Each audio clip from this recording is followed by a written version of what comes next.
حیا ایمان کا حصہ ہے۔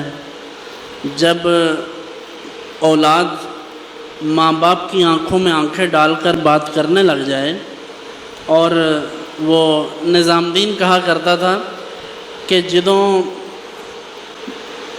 ਧੀ ਨੂੰ ਮਾਂ ਦੀ ਜੁੱਤੀ ਪੂਰੀ ਆ ਜਾਵੇ ਔਰ ਪੁੱਤਰ ਨੂੰ ਪਿਓ ਦੀ ਜੁੱਤੀ ਪੂਰੀ ਆ ਜਾਵੇ ਤਾਂ ਫਿਰ ਉਹਨਾਂ ਦਾ ਰਿਸ਼ਤਾ ਯਾਰਾਂ ਦੋਸਤਾਂ ਵਾਲਾ ਤੇ ਸਹੇਲੀਆਂ वाला हो जाता है कि ये जब बच्चों को जूते माँ बाप के पूरे आ जाते हैं तो फिर वो बड़े हो जाते हैं, फिर उनके रवैये बदल जाते हैं।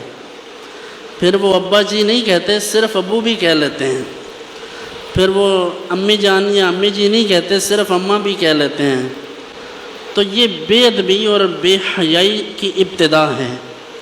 वालिदैन के साथ ये जो बदतमीज़ी है, ये जो सलूक है, ये एक इब्तिदा होती है।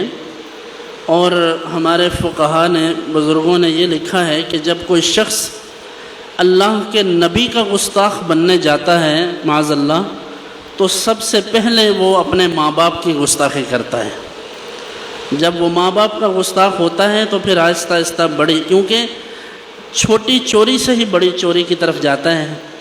पहले पेंसिल चुराएगा, किताब चुराएगा, फिर पंखा उतारेगा, फिर कभी कुछ करेगा, कभी जूते उठाएगा, आहिस्ता आहिस्ता मोटरसाइकिल उठाएगा, फिर गाड़ी की तरफ आएगा, बड़ी चोरी बाद में आएगी।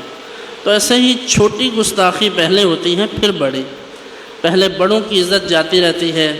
जो चचा है, जो ताया है, जो खाला है, जो फूफी है, जो बड़े हैं, जिन्हें अल्लाह ने हमसे पहले पैदा किया, वो हमसे बड़े हैं, जिनकी दाढ़ियाँ सफ़ेद हैं। हुज़ूर अलैहिस्सलाम ने तो उनकी इतनी इज़्ज़त की कि एक शख्स जिसकी दाढ़ी में एक सफ़ेद बाल था, हुज़ूर उसकी ताज़ीम के लिए खड़े हो जाते थे।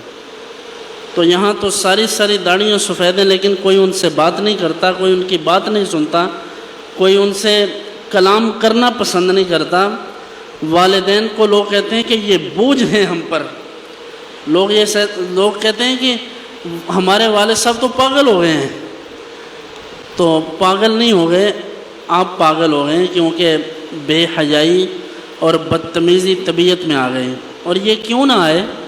जब रोज़ आप ड्रामा देखेंगे तो ड्रामे में माँ काम कर रही होगी और बेटी चारपाई पे या बेड पे बैठ के तो फेसबुक यूज़ कर रही होगी, और बच्चे जो हैं वो सारा दिन घर में सोएंगे और वालिद साहब सारा दिन मेहनत करेंगे।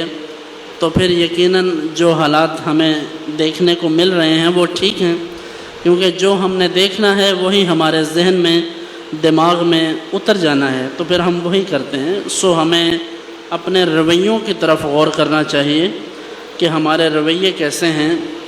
हमारे दोस्त अहबाब हमारी बातों से, हमारे आमाल से कहीं तंग तो नहीं हैं।